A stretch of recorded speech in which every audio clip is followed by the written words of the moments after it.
What is up mga Kuya Idol? So, dito pa rin tayo sa bahay, nakakulong kasi nagpapagaling tayo. So, kanina nanonood tayo ng laban ni Kanoy TV. Ayun, nauwi sa tabla yung laban.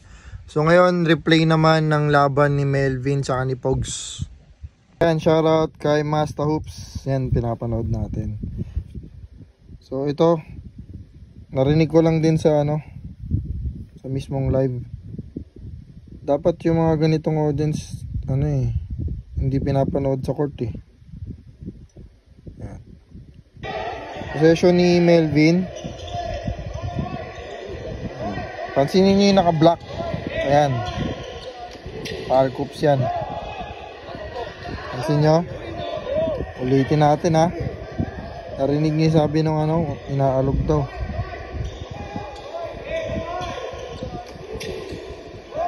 Yun. Inaalog niya yung ring pagtitira si Melvin.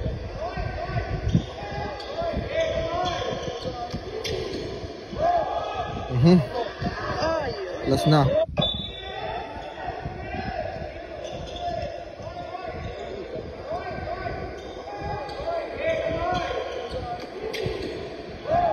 Nalog na. Naalog. Yan. Tapos next possession, papigilan si Pogs. Tapos magre-reklamo yung team ni Melvin.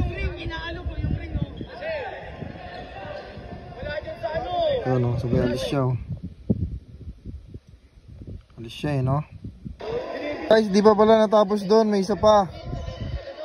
Ulitin ni Kumag. Ayun. Kita nyo? Pinareklamo na yung sa nagbibideo. Ayun si Master Ops yun. Ayun o. Sino ba itong kupal na to? Uy, naalog o!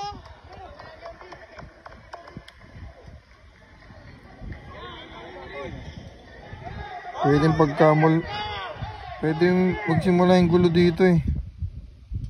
Sa mga ganyang kakukulit. So guys, wala tayong kinakampihan doon dahil pares natin tropa yan si Pogs tsaka si Melvin.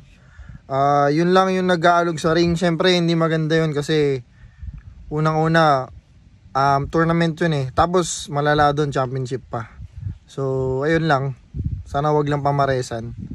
So yun, congrats kay Pogs. Solid talaga. Tsaka good luck sa laban nyo kay Labanayad. And heads up kay Melvin tsaka kay Kanoy. Bawi susunod na laban.